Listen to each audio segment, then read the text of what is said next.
Viva! Eu sou a Sofia Morgado e hoje gostaria de trazer-lhe uma nova reflexão.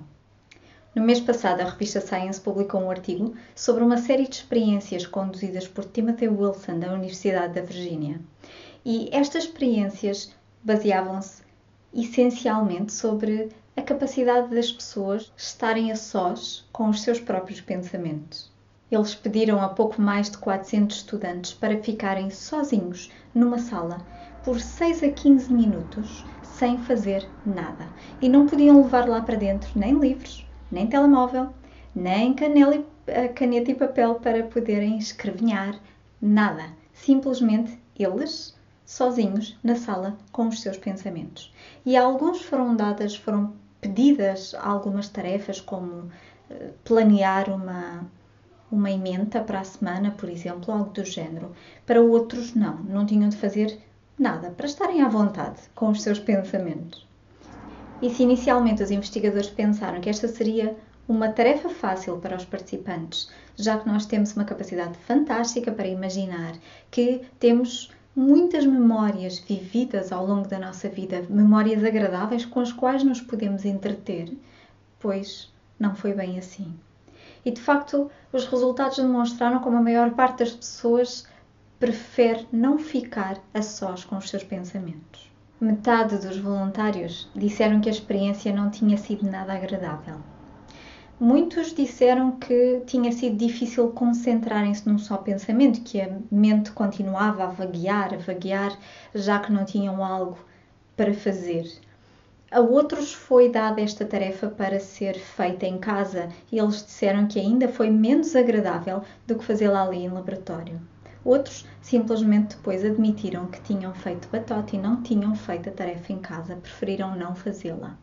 Aqueles a quem foi atribuída uma tarefa exterior, ou seja, algo que os envolvia no mundo em volta, como ouvir música ou ler, disseram que tinha sido muito mais agradável do que o tempo para pensar. Depois eles repetiram este estudo, mas com uma amostra de participantes dos 18 aos 77 anos que recrutaram num mercado e na igreja, e os resultados foram iguais. Numa outra experiência, continuando este estudo, eles davam a oportunidade aos participantes na sala, no seu tempo para pensar, para receberem um pequeno choque elétrico, pequenino, como um choque de eletricidade estática. Davam-lhes essa oportunidade de receberem o choque em vez de ficarem a pensar sobre aquilo que quisessem. E de facto foi impressionante como 67% dos homens e 25% das mulheres preferiram o choque, mesmo que suavezinho, a pensarem o que quisessem. E quando lhes foi perguntado depois, eles admitiram que preferiam pagar $5 a receberem novamente um choque. Mas quando chegou o momento, preferiram o choque a ficarem sozinhos com os seus pensamentos. Estes resultados são impressionantes, mas de facto são reflexos daquilo que se passa na vida de tantos de nós.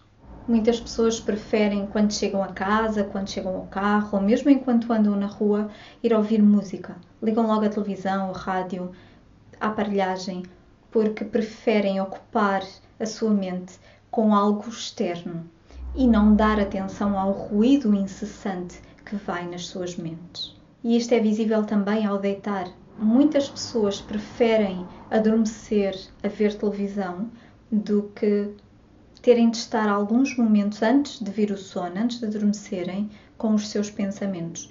É quando nos vamos deitar à noite que geralmente há menos ruído, há menos luz. Entretanto, fechamos os olhos às distrações visuais e estamos sem nada para fazer. De repente, paramos e nada mais é necessário naquele momento. E tudo aquilo que estava lá em pano de fundo ao longo do dia, naquele momento, continua a lá estar, nós damos por isso. Não é naquele momento que começamos a pensar nas preocupações. É naquele momento que estamos disponíveis para elas. E depois, dependendo da nossa forma de lidar com estes pensamentos, estes momentos podem ser mais agradáveis, produtivos até, ou nem por isso. e podem mesmo resultar, como tantas vezes acontece, em insónias. Por isso, na semana passada, eu deixei aqui no canal uma sugestão de exercício para um sono mais profundo, porque tantas vezes, especialmente quando alguém se queixa de ansiedade, de níveis desnecessariamente elevados de ansiedade, quando alguém se queixa de depressão, tantas vezes a insónia está lá. Ou mesmo que a pessoa não experimente a insónia, o sono não é reparador. Porque a nossa mente interior está ali, de volta daqueles assuntos que precisam de ser resolvidos. Quer sejam coisas do passado, quer sejam preocupações em relação ao futuro, quer sejam situações que estão a acontecer e a precisar da sua atenção no presente. Mas todos nós temos de lidar diariamente com momentos destes, em que nada mais é necessário fazer naquele momento, ou não podemos fazer grande coisa e ficamos a sós com os nossos pensamentos. E eles podem potenciar a ansiedade ou resultar em insónia. Mas estes momentos não acontecem apenas quando nos deitamos para ir dormir. Podem acontecer também enquanto esperamos para algo ou estamos na fila do trânsito.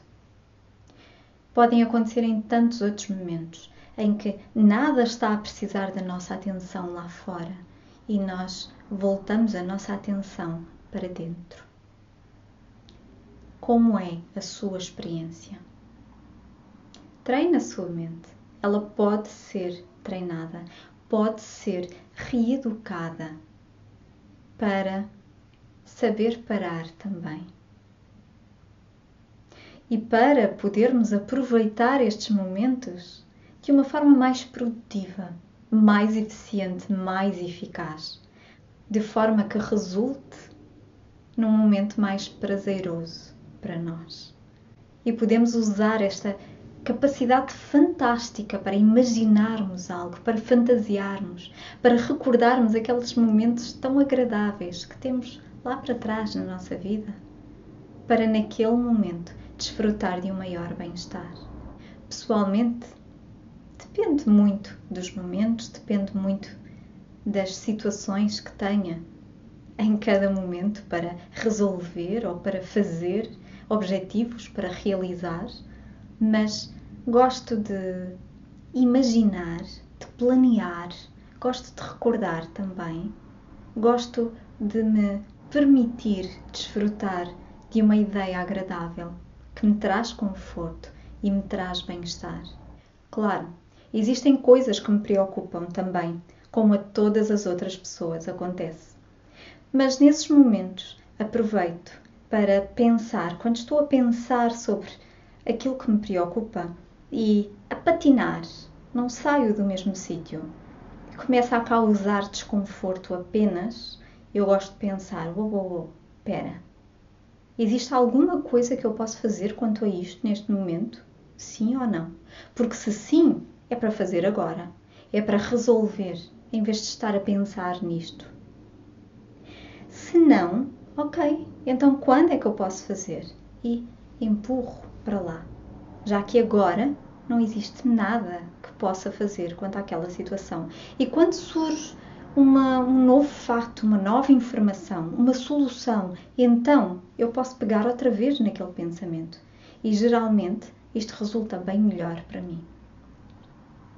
Quando nada há para fazer naquele momento, pode perguntar-se a si mesmo inclusivamente: ganho alguma coisa por continuar a preocupar-me com isto? Geralmente a resposta é não. E nesse momento, então, o que é que eu quero fazer mesmo neste momento? E dar a sua atenção àquelas coisas que tem para fazer, que pode fazer, àquelas coisas que quer fazer a cada momento. Existem alguns destes pensamentos que são intrusivos, são chatos, insistentes, persistentes. E nesse caso, escolha um horário na sua agenda, no seu dia, a que possa dar atenção a essas preocupações e a que queira dar atenção a essas preocupações. Um horário. Vamos imaginar que prefiro preocupar-me com isto entre as 5 e as 5:30. O seu horário, que definir, meia hora, aquilo que quiser, não muito, para dar atenção àquelas preocupações sobre as quais nada pode fazer naquele momento.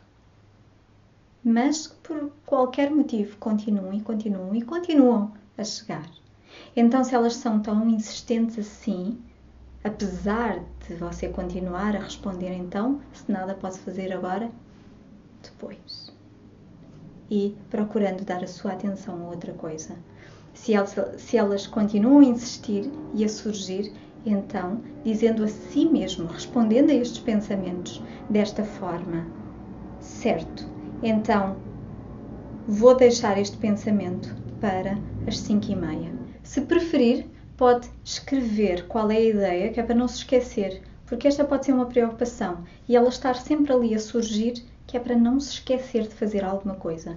Então, escreva no seu bloquinho, uma agenda, ande sempre com algo onde possa escrever e escreva essas ideias, para depois, naquele horário que estipulou no seu dia-a-dia, ir lá e ler aquilo que tem para fazer e fazer aquilo que pode, que quer, que tem para fazer naquele momento quanto àquelas coisas que escreveu.